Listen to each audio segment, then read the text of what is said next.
বম্বেতে কিছুদিন থাকার সুবাদে এই খাবারটির সঙ্গে আমার পরিচয় হয়।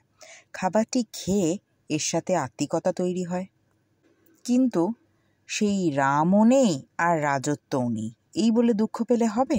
মানে এখন বম্বে নেই বলে সেই স্বাদ আমি বাড়ি বসে পাবো না তাই বললে কি হয় বলুন? বম্বেটাকে ধরে না নিয়ে আসতে পারলেও সেখানকার চাকলিটা তো আমি নিশ্চয়ই বাড়িতে তৈরি করতে পারি।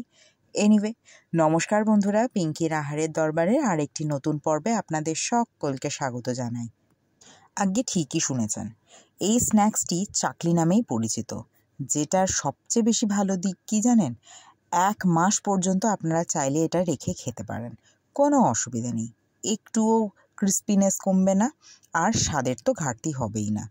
দেরি না করে বরং আজকের এই সুন্দর রেসিপিটা কিভাবে করছি সেটাই শেয়ার করি। এই স্ন্যাক্সটা বা এই চাকলিটা অনেকভাবে করা যায়, তবে আমি যেটা করছি সেটা হলো এই যে আমি এখানে যে কোনো কাপ মেপে বা যে কোনো বাটি মেপে নিতে পারেন, সেই মেপে আমি 2 কাপ দিয়েছি চালের গুঁড়ো, দিলাম এখানে 1.25 কাপ ময়দা, আর অর্ধেক কাপ দিয়ে দেব বেসন, দিয়ে দেবো স্বাদ অনুযায়ী নুন, দিয়ে দেবো স্বাদ অনুযায়ী চিনি। আমি এখানে 1 চামচের মতো চিনি ব্যবহার করেছি। হলুদটা সামান্যই দেবেন, 1/2 চা চামচের মতো। 1 চা চামচের মতো জিরে গুঁড়ো আর 1 চা চামচের মতো ধনে গুঁড়ো দেবেন। স্বাদ অনুযায়ী দিয়ে দেবেন লঙ্কার গুঁড়ো, আমি এখানে একটু বেশি পরিমাণেই দিয়েছি। আর দিয়ে দেবো গোটা জিরে, 1 চা চামচের মতো গোটা জিরে। বলে রাখি, এখানে আপনারা চাইলে সাদা তিল ব্যবহার করতে পারেন, চাইলে কালো তিল ব্যবহার করতে পারেন। এখানে আমি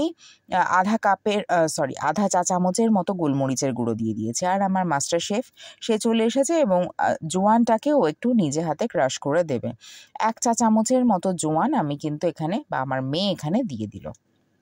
এবারে এই শুকনো উপকরণগুলোকে খুব ভালো করে মিশিয়ে নেব।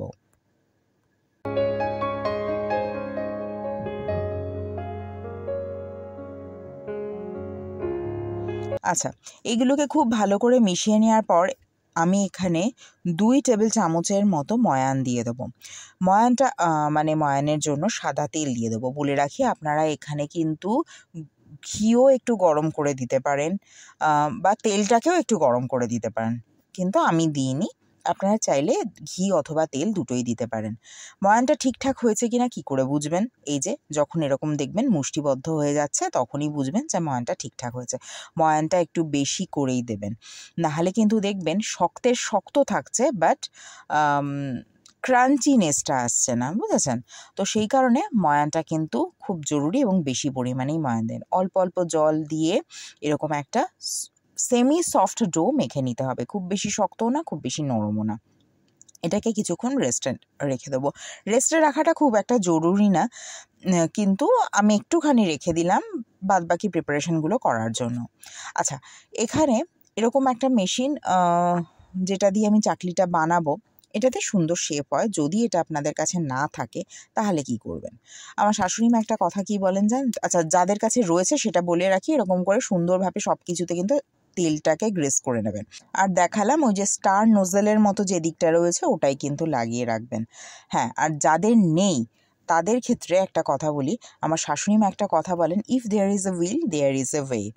তো যাদের নেই তাদের উদ্দেশ্যে কথাটা বললাম, যে আপনারা চাইলে কিন্তু দুটো পাইপিং ব্যাগের একসাথে করে তার মধ্যে স্টার নোজেল দিয়ে এরকম শেপ দিতেই পারেন। যেহেতু এটা খুব বেশি শক্ত না, সেই কারণে কিন্তু খুব একটা অসুবিধা হবে না। আপনারা চাইলে কিন্তু ইজিলি এই শেপ দিতে পারেন।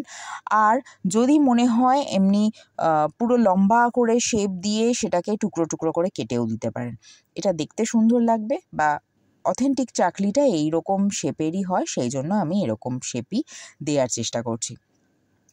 দেখলেন আমি কিন্তু থালার মধ্যে একটুখানি তেল গ্রিস করে নিলাম। তেল গ্রিস করে নিয়ে এবার এইভাবে ঘুরিয়ে ঘুরিয়ে এটাকে শেপ দিয়ে নেওয়া ভীষণ ইজি।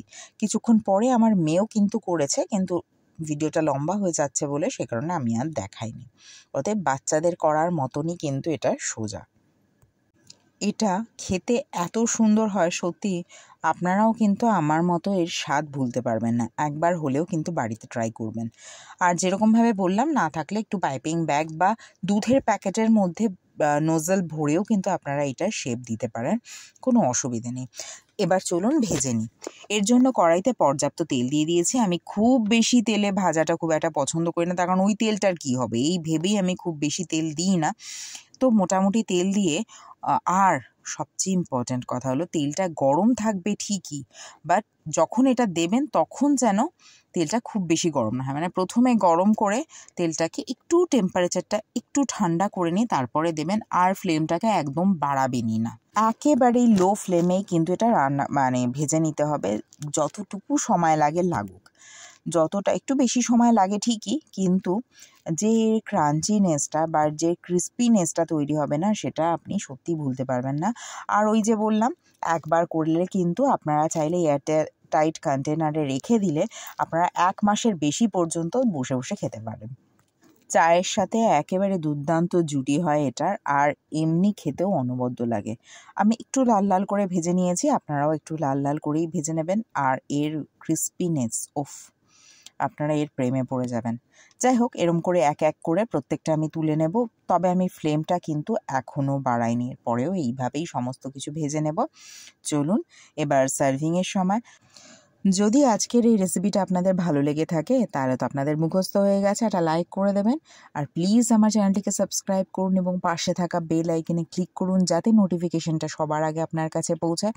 আর যদি ফেসবুক থেকে দেখেন তাহলে একটা ফলো করে দেবেন। আজকের মতো আসি, অন্য কোনো দিন অন্য কোনো রান্নাকে সঙ্গে নিয়ে হাজির হব। ভালো থাকবেন। ভিডিওটি দেখার জন্য ধন্যবাদ।